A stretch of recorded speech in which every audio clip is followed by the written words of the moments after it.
नमस्कार साथियों, गहरे शब्द में आपका स्वागत है। किसी को बुरा बोलना, चुगली करना, बुराई करना, जलन व ईर्ष्या का भाव रखना, यह सब आपकी तरक्की व खुशियों को रोक देते हैं, आपके जीवन में गहरा प्रभाव डालते हैं। एक राजा ब्राह्मणों को भोज में महल के आंगन में भोजन करा रहा था। राजा का रसोइया खुले आंगन में भोजन पका रहा था। उसी समय एक चील अपने पंजे में एक जिंदा सांप को लेकर राजा के महल के ऊपर से गुजरी। तब पंजों में दबे सांप ने अपनी आत्मरक्षा में चील से बचने के लिए अपने फन से जहर निकाला। तब रसोइया जो लंगर ब्राह्मणों के लिए पका रहा था, उस लंगर में सांप के मुख से निकली जहर की कुछ बूंदें खाने में गिर गई। किसी को कुछ पता नहीं चला। फलस्वरूप वह ब्राह्मण जो भोजन करने आए थे, उन सब की जहरीला खाना खाते ही मौत हो गई। अब जब राजा को सारे ब्राह्मणों की मृत्यु का पता चला तो ब्रह्म हत्या होने से उसे बहुत दुख हुआ। ऐसे में अब ऊपर बैठे यमराज के लिए भी यह फैसला लेना मुश्किल हो गया कि इस पाप कर्म का फल किसके खाते में जाएगा। राजा, जिसको पता ही नहीं था कि खाना जहरीला हो गया है, या रसोइया, जिसको पता ही नहीं था कि खाना बनाते समय वह जहरीला हो गया है, या वह चील जो जहरीला सांप लिए राजा के ऊपर से गुजरी, या वह सांप जिसने अपनी आत्मरक्षा में जहर निकाला। बहुत दिनों तक यह मामला यमराज के दरबार में अटका रहा। फिर कुछ समय बाद कुछ ब्राह्मण राजा से मिलने उस राज्य में आए और उन्होंने किसी महिला से महल का रास्ता पूछा। उस महिला ने महल का रास्ता तो बता दिया, पर रास्ता बताने के साथ साथ ब्राह्मणों से यह भी कह दिया कि देखो भाई, जरा ध्यान रखना, वह राजा आप जैसे ब्राह्मणों को खाने में जहर देकर मार देता है। बस जैसे ही उस महिला ने ये शब्द कहे, उसी समय यमराज ने फैसला ले लिया कि उन मृत ब्राह्मणों की मृत्यु के पाप का फल इस महिला के खाते में जाएगा और इसे उस पाप का फल भुगतना होगा। यमराज के दूतों ने पूछा, प्रभु ऐसा क्यों, जबकि उन मृत ब्राह्मणों की हत्या में उस महिला की कोई भूमिका भी नहीं थी। तब यमराज ने कहा कि भाई देखो, जब कोई व्यक्ति पाप करता है तब उसे बड़ा आनंद मिलता है, पर उन मृत ब्राह्मणों की हत्या से ना तो राजा को आनंद मिला, ना ही उस रसोइया को आनंद मिला, ना ही उस सांप को आनंद मिला, और ना ही उस चील को आनंद मिला, पर उस पाप कर्म की घटना का बुराई करने के भाव से बखान कर उस महिला को जरूर आनंद मिला। इसलिए राजा के उस अनजाने पाप कर्म का फल अब इस महिला के खाते में जाएगा। बस इसी घटना के तहत आज तक जब भी कोई व्यक्ति जब किसी दूसरे के पाप कर्म का बखान बुरे भाव से करता है, या यूं कहें बुराई करता है, तब उस व्यक्ति के पापों का हिस्सा उस बुराई करने वाले के खाते में भी डाल दिया जाता है। अक्सर हम जीवन में सोचते हैं कि हमने जीवन में ऐसा कोई पाप नहीं किया, फिर भी हमारे जीवन में इतना कष्ट क्यों आया। ये कष्ट और कहीं से नहीं, बल्कि लोगों की बुराई करने के कारण उनके पाप कर्मों से आया होता है, जो बुराई करते ही हमारे खाते में ट्रांसफर हो जाता है। हम सब जानते हैं कि कर्मा क्या है और कैसे पिछले और इस जन्म के कर्म हमारे भविष्य को प्रभावित करते हैं, लेकिन फिर भी कभी कभी हमें दिन की शुरुआत को अच्छा करने के लिए सकारात्मक विचार चाहिए होते हैं। ऐसा कहा जाता है कि जो आपने चुनना है वो आपके हाथ में है, लेकिन उस चुनाव के परिणाम आपके हाथ में नहीं होंगे, उन्हें आपको भुगतना ही पड़ेगा।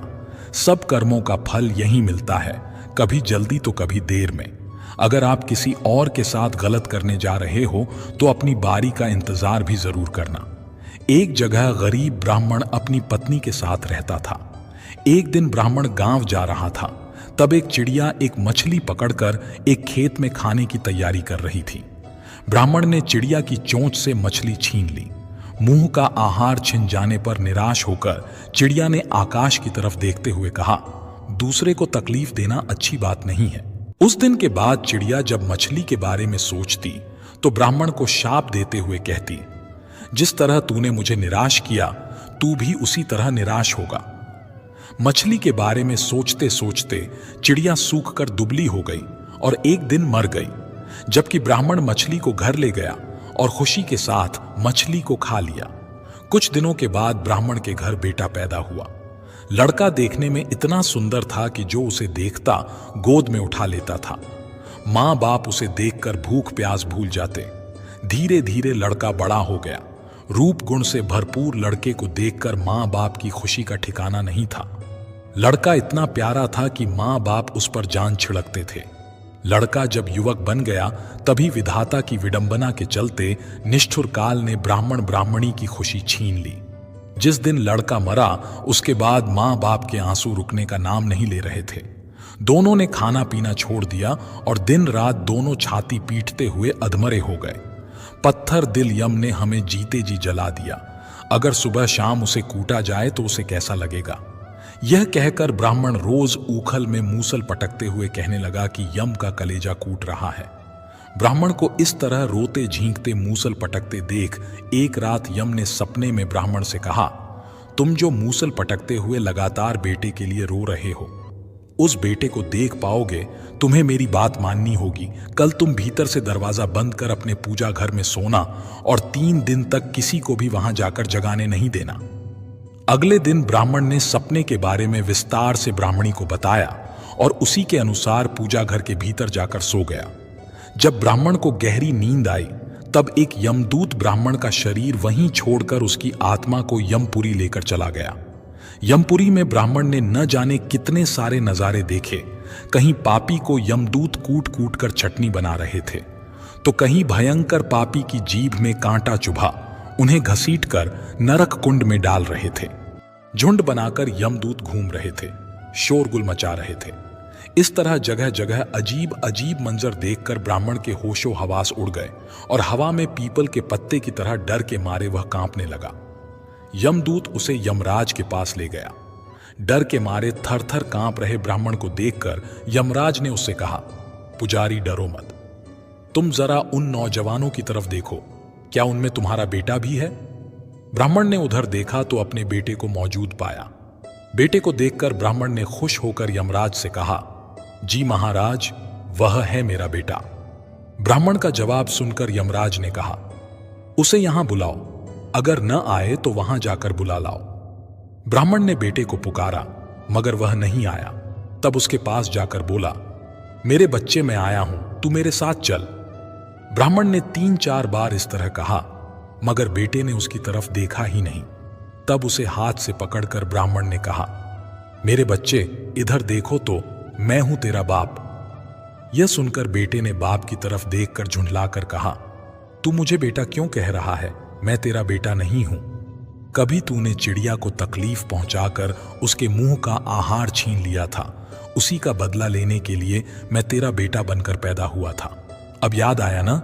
तूने जिस तरह मेरे मन को तकलीफ पहुंचाई थी उसी तरह मैं तेरे मन को तकलीफ पहुंचाकर चला आया। बेटे का जवाब सुनकर ब्राह्मण उदास हो गया और यमराज के पास आकर बोला, वह मेरा बेटा नहीं है। ब्राह्मण की बात सुनकर यमराज ने उससे कहा, तुम लोग बेवजह मुझे कोस रहे थे, अब पता चल गया ना किसका कसूर था। इतना कहकर यमराज ने दूत को इशारा किया और दूत ब्राह्मण की आत्मा लेकर फौरन उसके पूजा घर में पहुंच गया। ब्राह्मण के शरीर में उसकी आत्मा डालकर यमदूत चला गया। जागते ही ब्राह्मण ने ब्राह्मणी के सपने का सारा हाल बता दिया और उसके बाद ब्राह्मण ब्राह्मणी ने दिवंगत बेटे की याद में आंसू बहाना बंद कर दिया।